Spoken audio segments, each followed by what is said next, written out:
नमस्कार साथियों, हिंदी वाग्मिता में आप सभी का स्वागत है। आज की हमारी कक्षा है क्रिया विशेषण, जो एक अविकारी शब्द है। हमने पिछली कक्षा में अविकारी शब्दों के प्रकार पढ़े थे। हमने उनका सामान्य परिचय वहाँ लिया था। अब हम इनको विस्तार से पढ़ेंगे। यहाँ आपका कॉन्सेप्ट आपको क्लियर हो जाएगा पूरा कि क्रिया विशेषण चीज़ होती क्या है।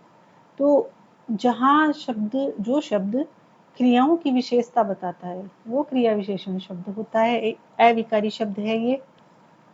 देखो इसकी परिभाषा है किसी भी जब हम कोई भी कॉन्सेप्ट पढ़ रहे होते हैं, कोई भी हम शब्द पढ़ रहे होते हैं या कोई भी हम किसी भी सिद्धांत के बारे में पढ़ रहे होते हैं, तो उसकी परिभाषा सबसे महत्वपूर्ण होती है। तो आपको ये देखना है कि देखो यहीं पे आप इसके जितने भी प्रकार हैं आपको इतनी ही लाइन में मिल जाएंगे। देखो, जो अविकारी शब्द क्रिया की विशेषता, तो क्रिया विशेषण हो गया। काल, स्थान, रीति या परिमाण का बोध कराते हैं, उन्हें क्रिया विशेषण कहते हैं। तो ये जो 4 शब्द आए हैं आपके, काल, स्थान, रीति या परिमाण, तो यही आपके 4 प्रकार भी हैं। तो मुख्य रूप से ये 4 भेद हो गए क्रिया विशेषण के। पहला है कालवाचक। अब क्रिया हो रही है तो किसी समय पे हो रही होगी, कब हो रही है क्रिया, तो उसकी जानकारी जहां आपको मिलेगी वो है कालवाचक। आपको प्रश्न बनाना है। पहला है कालवाचक।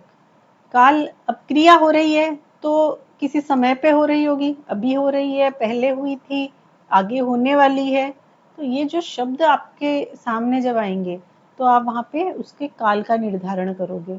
तो कालवाचक क्रिया विशेषण हो गया, जिसमें आपको क्रिया के होने का समय बताया जा रहा है।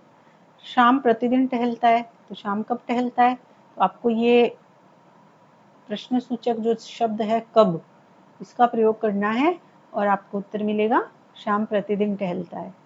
वह अभी आया, वह कब आया, वह अभी आया। तो अभी आपको कब के स्थान पे उत्तर क्या मिल रहा है, अभी। तो आपका ये अभी जो शब्द है वो क्रिया विशेषण हो गया। इसी प्रकार आप किसी भी शब्द में जब कब का प्रयोग करोगे, कब लगा के देखो, प्रश्न बनाओ और जो आपको आंसर मिलता है, जो उत्तर मिलता है आपको, वही आपका क्रिया विशेषण शब्द होगा। तो आप वहां निश्चित करोगे कि क्रिया विशेषण कौन सा है, तो ये कालवाचक क्रिया विशेषण है। कब लगा के आपको उत्तर मिलेगा। अगले में देखो स्थानवाचक। अब क्रिया कब हुई ये तो हमने पता कर लिया, अब कहाँ हुई, कोई स्थान भी तो होगा ना। ऐसे आपको क्रिया किसी न किसी आधार तो आपको देना पड़ेगा क्रिया का कि कहाँ हो रही है। तो बच्चे ऊपर खेल रहे हैं, अब ऊपर क्रिया के होने का स्थान क्या है, ऊपर।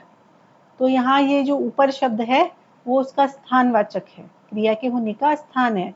अब अंदर बैठो, तुम अंदर बैठो, ये बैठने के लिए कहाँ कह रहा है, कहाँ बैठने को कह रहा है, अंदर।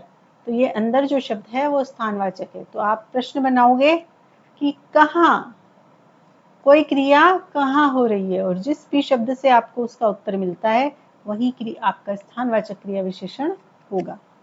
तीसरा प्रकार है परिमाणवाचक। परिमाण का मतलब होता है मात्रा या नाप तोल, किसी भी वस्तु की या किसी भी क्रिया की मात्रा, कि वो क्रिया कितनी हो रही है।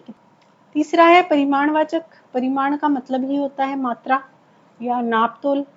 जब आप क्रिया की मात्रा का पता करोगे, जैसे कम बोलो, तो कितनी शब्द का प्रयोग करोगे आप, कितना बोलो, कम बोलो, है ना। कितना सुनो, अधिक सुनो। वह बहुत कम खाता है, तो वह कितना खाता है, बहुत कम खाता है।